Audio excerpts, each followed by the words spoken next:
I'm out on the prairie in central Kansas. I'm right above a river called the Pawnee River, and it's runs really close in this area to the Arkansas River, which is what the Santa Fe Trail runs along on the way to Dodge City and then Santa Fe.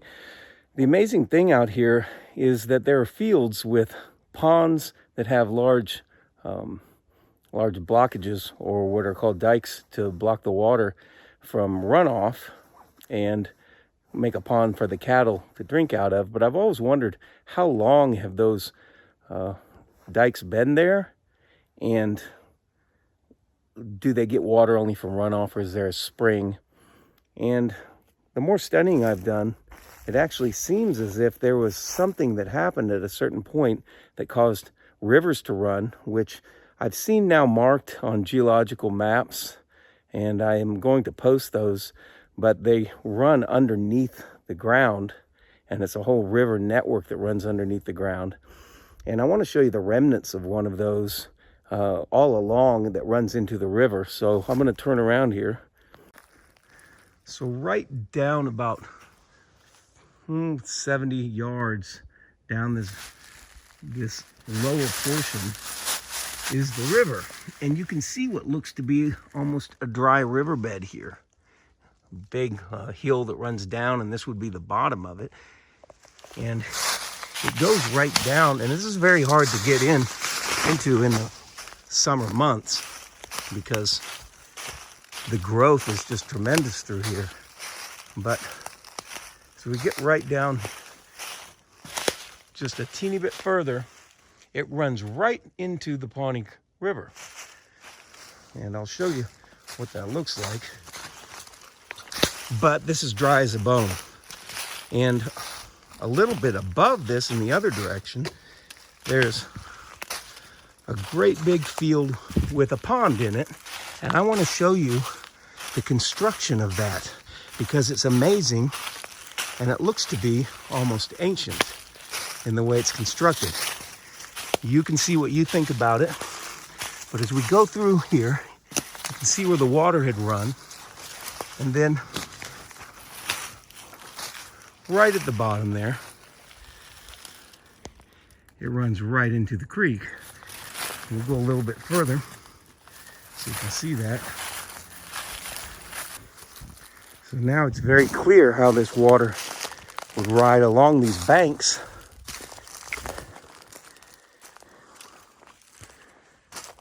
and come right down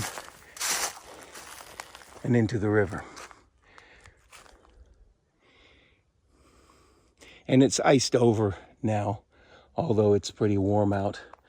It's melting. But you can see this, and that in itself doesn't seem uncommon. The amazing thing is the maps of the underground rivers and where they run and why they were so prevalent at one time, and how wells are constructed along them. So I'm going to go back where we started and show you what's in the other direction. So this is looking back down that lower area from up above. You can see the concrete fence posts that are still there, showing some history there. But as we turn around the other way, we see right in front of us, there's just a massive amount of land built up into a dam. Now, doesn't much matter what age of a person you talk to, these were there before, well before anybody that lived in the 40s. They were already there. So right on the other side is a pond, and it almost always has water out in it, or it's always had water in it, to my knowledge. It's drying up some now. There's been a major drought in these parts, but it was always my understanding that it would come from runoff. Actuality, this is an underground river that runs along here and goes north through wheat fields and keeps going and keeps going. And when you look at these rivers from up above, it almost looks like an electrical pattern. And there's a possibility that when the event happened that covered things with a layer of what's called the Mudflood, that a disturbance at the same time caused all of this water to come and flow. And that would have required these areas above the rivers to have been fortified and keep that water back. But it also would cause these rivers to run. And when you look on a map going north from here, many miles, the river is marked on a geological map as essentially an underground river, which they all are. That would have required these dams to have been built to cause these reservoirs right before they got to the creek. And in many other areas where they have cattle out here, many always just take it for granted that these were built for runoff, but there's always water in this. And it seems as if the underground springs are kind of drying up. But when you come around these areas like this, the part that was either built along these are all the massive amounts of rock around the edges. So if you see, it's almost like some kind of a wall. Now, of course, most everyone always thinks that this is a natural occurrence, and they just took advantage of this, which could be true. But when you start looking at this coupled with all the other things along this river and all the mortar and things that were built, it seems much like a construction, because it's right down below, and it's almost put in a way, because this usually comes up to this level of a border to hold this, which at that time, these massive amounts of rock and stone would have been extremely hard to put here. I'm just trying to look at it from a different perspective and consider the possibility that these things were built rather than this is just a natural river that runs along rocks through here, because it borders this perfectly and only in this area, these massive rocks. That coupled with quarter mile from here, there's all sorts of constructions that I have in other videos I've taken that are done with stone that you can clearly see the mortar. Makes this interesting. And when I discovered that this entire low area passageway that runs north and then through wheat fields and continues on and on and on, clear up to other rivers that run, make it obvious that this is an underground river. And when you look at the pictures of them, they almost look from the air, the many, many rivers and waterways look like almost like lightning branching out. And it just makes you wonder, during this time, how much water was running through here, how much was down below before that dam was made, how constant it was, because this has always had water in it. These dams are sturdy as can be. I've never dug into one and found how solid the stone construction is, but somebody had to build these. Somebody had to build these without much equipment. And up above is another very interesting thing. I'm trying not to fall in the mud. There is a canal that's been built that goes for about close to a mile. And I want to show you that. So as we stand above this pond and turn, you can see across the field some areas I want to show you next where there seems to be really something that looks just like melted red brick in those hills. But right here you can see this hill comes up, and then there's a canal that goes up and further up the road. The pipe through the road is where that underground river really flows, and of course it's above ground too when it rains, but it's present always. But right along here is this canal, and you can see how it runs along here, and it continues, and I'm walking on a ridge that's the high point, and then when we go down in, about 3.5, 4 feet down in, and it's a barrier that turns and keeps going, and it goes for about 3/4 of a mile and curves around this entire hill. As this canal continues down, it's almost as if they were diverting that water that really flowed at one point through that entire area, and diverted it, and it flowed through this canal all the way down and around to another area. Now on top of this hill, there's the same thing. There's areas that seem like melted rock, even melted brick. And just to give you an idea of what that looks like, we're going to go over across to the other side and show you right up close. Okay, now we're above the pond on the other side, and I wanted to say real quick before I show you the melted red brick, the rock over on the edge has been put there in a perfect spot to border what the dam has accomplished. Before that dam would have been built, that draw down there, or that lower area, would have just continued like it does from the north part, not very wide, and just continued right through this area down to the part that I showed you and walked through. It wouldn't be wide here on the end. But if you notice that the rocks that have been put in place are in a circular area around, it's very wide, and it widens this out, makes it perfect to hold the water gathering because of the dam's been built. But before the dam, it would not be this wide, and the rocks are in the perfect location to hold that water with the width.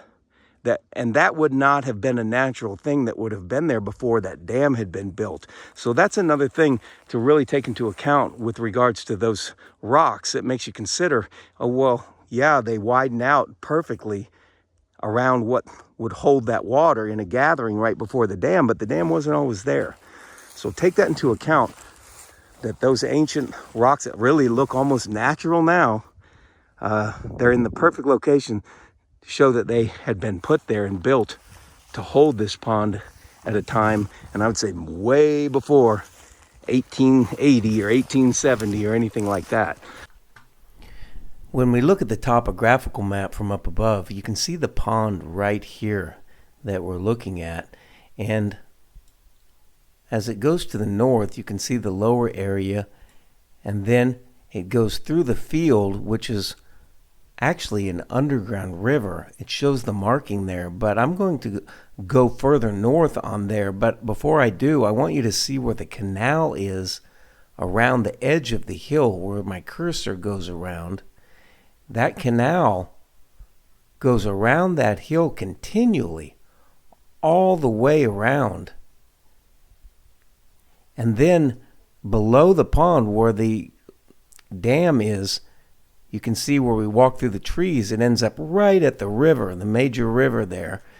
And when we back out and let that high definition populate, you can see that these areas go through the field and follow what looks to be a river pattern, but when you're out there, there's no water in there, at least not on the ground surface. And it continues, and you can see as it goes through further and then connects up with these lightning-shaped rivers that go right, continue down, and there'll be wells along those rivers, but as it continues up, it connects with another river with flowing water in it. And so all the way from one river to another, there's lightning-shaped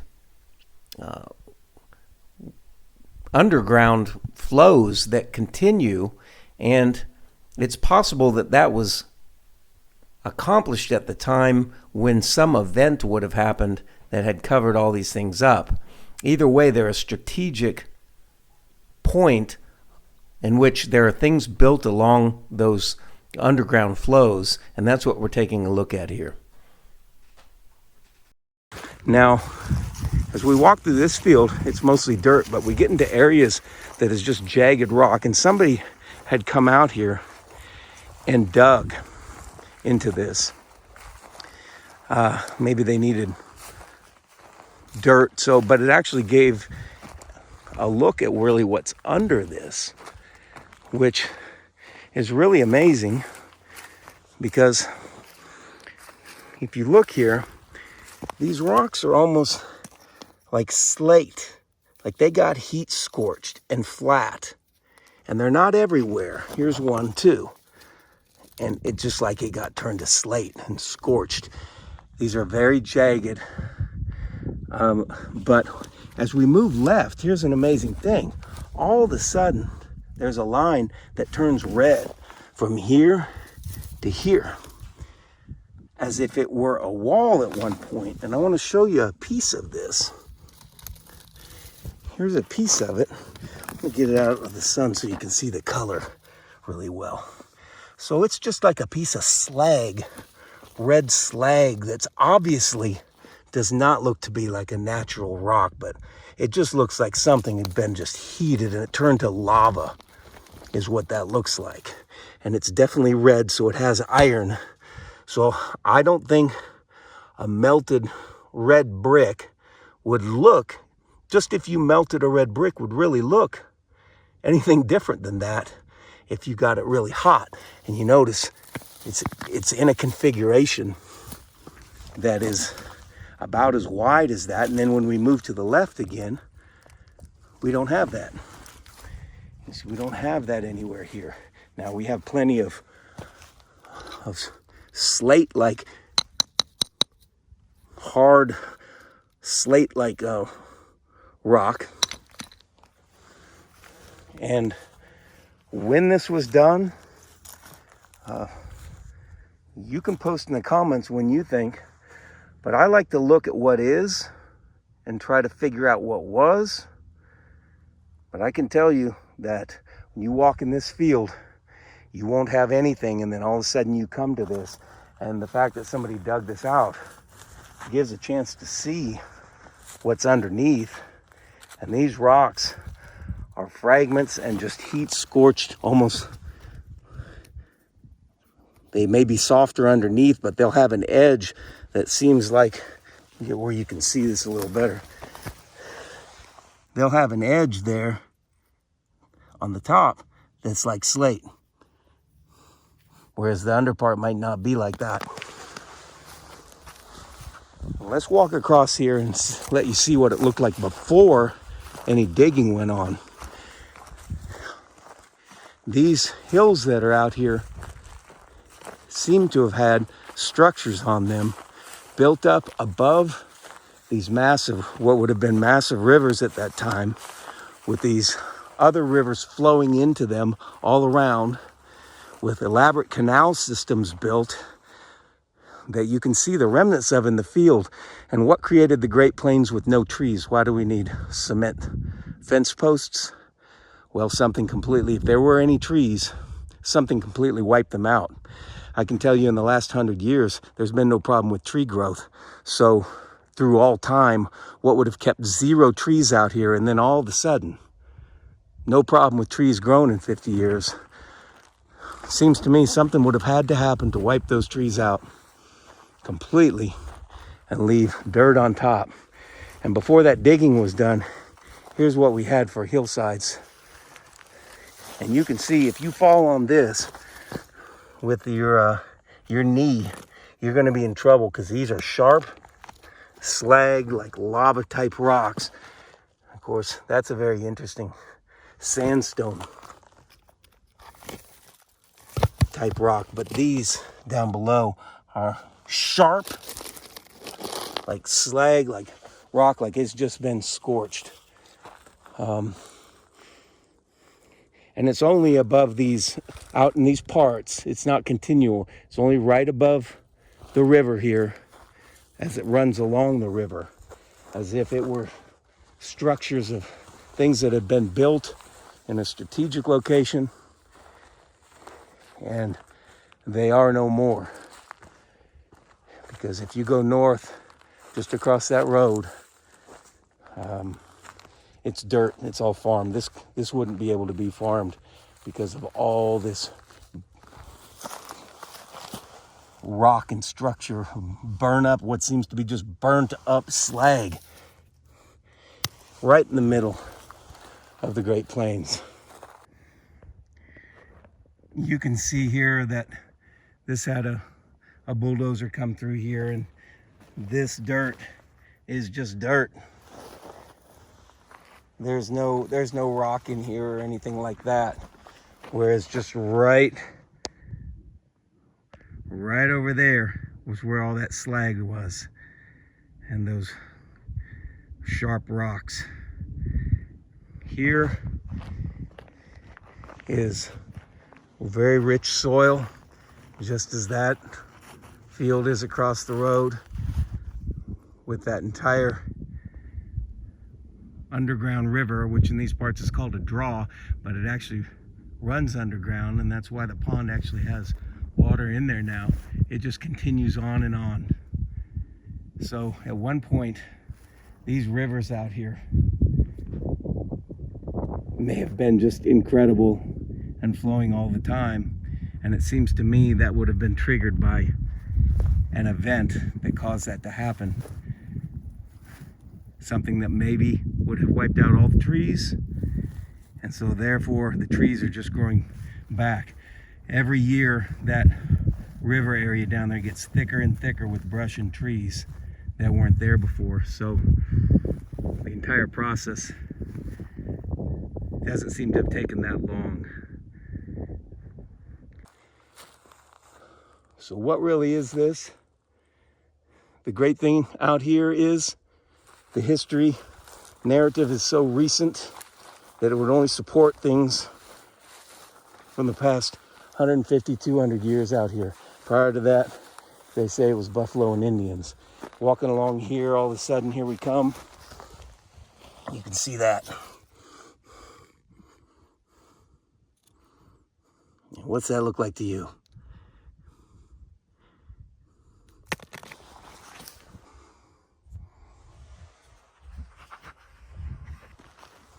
Hit like and subscribe down below, and I'll see you in the next video.